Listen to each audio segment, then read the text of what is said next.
In this video, I'll be showing how to auto-farm red bronze in Roblox Islands. So to do this, you'll need 2 drills, a red bronze refinery, a whole bunch of different types of conveyors, a whole bunch of input-output chests, and some coal totems, and probably a few more items that I'm forgetting, but anyways, I'm going to show how to build it. You'll just need a whole bunch of input-output chests, and a whole bunch of normal industrial stuff. So, whenever you're placing the drill, it's going to output the opposite way from where you're placing it. So, like right here, it's going to output this way, and you want to make sure that they're facing each other. The gold and the copper deposit island have to be facing each other. Well, they don't have to, but it just makes it so the auto farm is a lot easier if they are.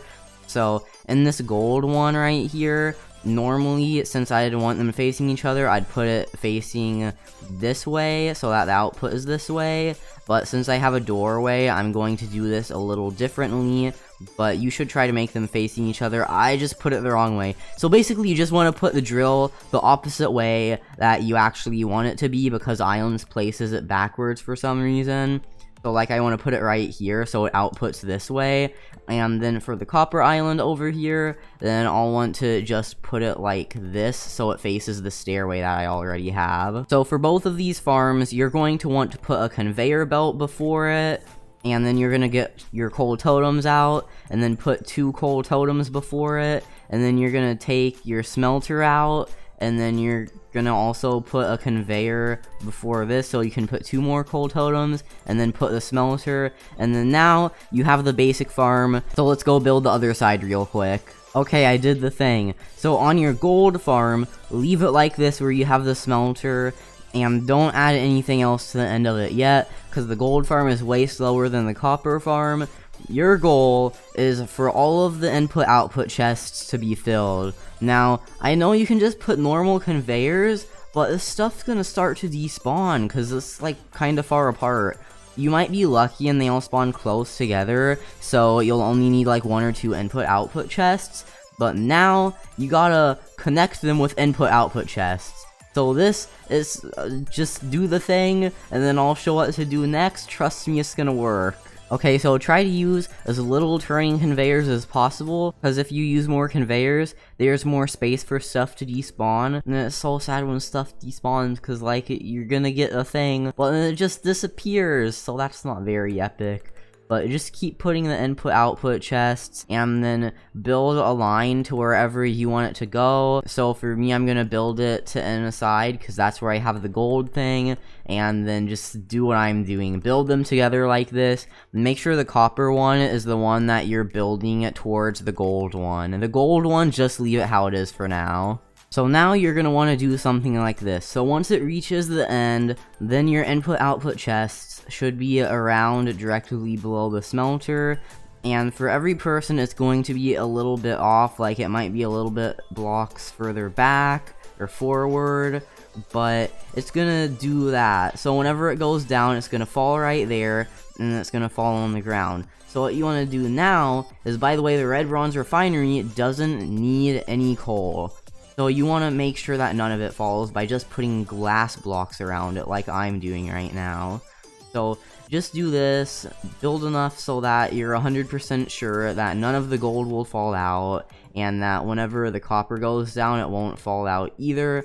But just make sure nothing will fall out from here. There, so I perfected the design of the inside. What you want to do is you want to build a wall around it like I have, so that whenever it falls, it doesn't do this. Again, yours is probably going to be a few blocks off, so it's going to be a little bit different.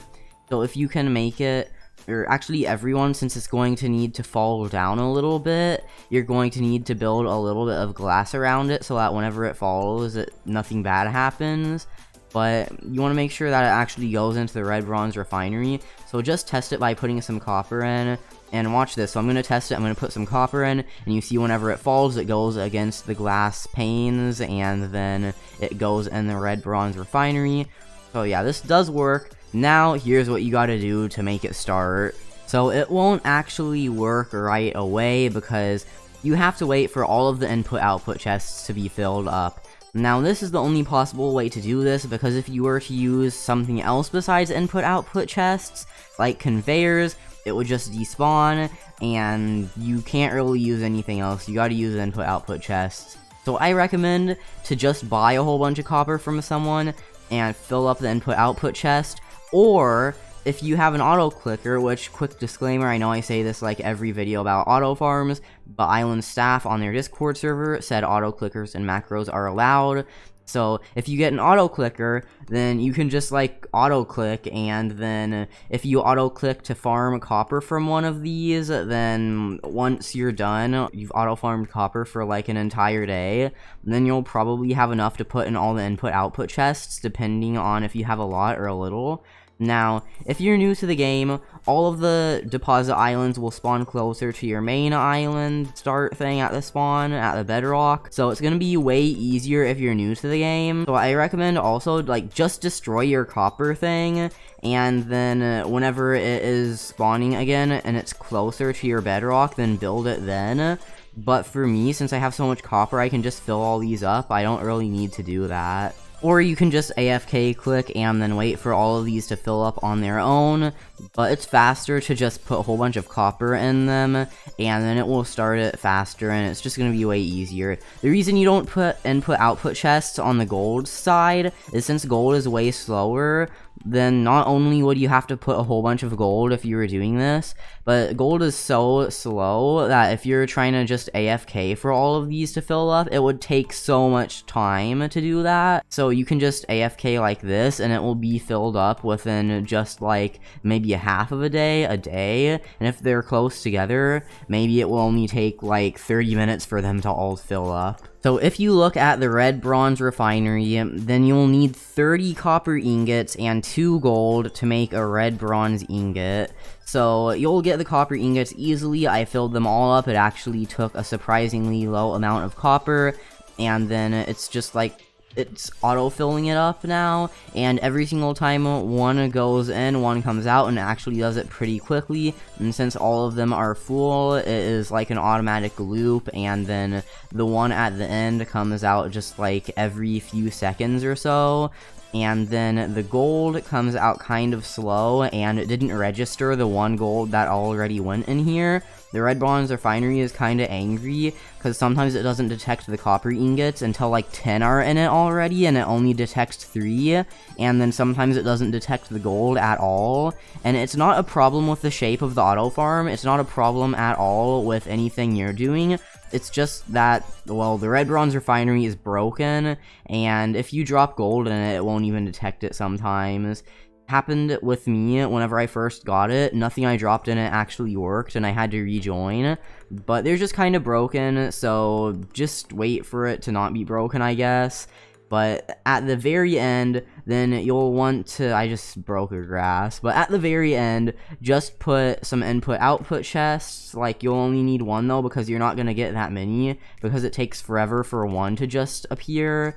But I'm going to do the math, and then in the title I'm going to put how much this gives in a day. Final change, this guarantees that the gold will not fall out. Do exactly what I did here, where you have glass panes at the very end of where the gold comes out, so it goes straight down. And then if it happens to be like mine, where it falls onto the input-output chest, then right here it is like, it can be no-clipped through by the gold whenever it drops, so whenever it falls right there, it just acts like it's a conveyor still, kind of, on the edge right there. But if you put glass panes here, then not only will it stop the gold from falling, but then it will also make it so that it goes directly onto the conveyor part of the input-output chest. Also make it 1 block higher up so that it just like doesn't fall off of the side of the smelter. But I'll just go to a whole bunch of different angles of this so you guys can see this if you're kind of confused on how I built it, so you can build kind of like the exact same setup. But you want glass panes wherever it falls right here, and then glass panes at wherever the other part falls. So glass panes just make it so that it doesn't like fall off anywhere and it stays in place. Also, the amount of copper and gold are about synchronized with each other. So, like, whenever there's 2 gold in here, usually for every gold, there's about 15 copper. So that means that it makes it about the same time whenever both of them are full. So if you want to, you can do the exact same thing, but with your second gold deposit thing, and then your second copper deposit thing. So you can make 2 of these on your island if you want, but I recommend to only make 1 so that you can still have a farm for copper and you can still have a farm for gold. Okay, I did the math, and each one of these red bronze ingot auto farms gives you about 1,000 of them per day. So if you do this with both of your copper islands and both of your gold islands, then you're gonna get 2,000 per day, and that's actually kinda a lot. And since this is an auto farm, completely automatic, you can just put a whole bunch of input-output chests on it, and then AFK, and then you'll have a lot whenever you want to collect them. And then yeah, this is pretty good. The Rage Blade, you only need 100 to craft it, so you can make like 20 Rage Blades every day doing this. One more thing, if you want to use less blocks, then just like, you only need the block where the front part of the input-output chest conveyor is placed on. So you can just do what I did right here if you want to save blocks, because, well, I'm kinda very close to the block limit, so I wanted to save some blocks. So if you're close to the block limit or just want to make it look kinda smaller, then you can do that too.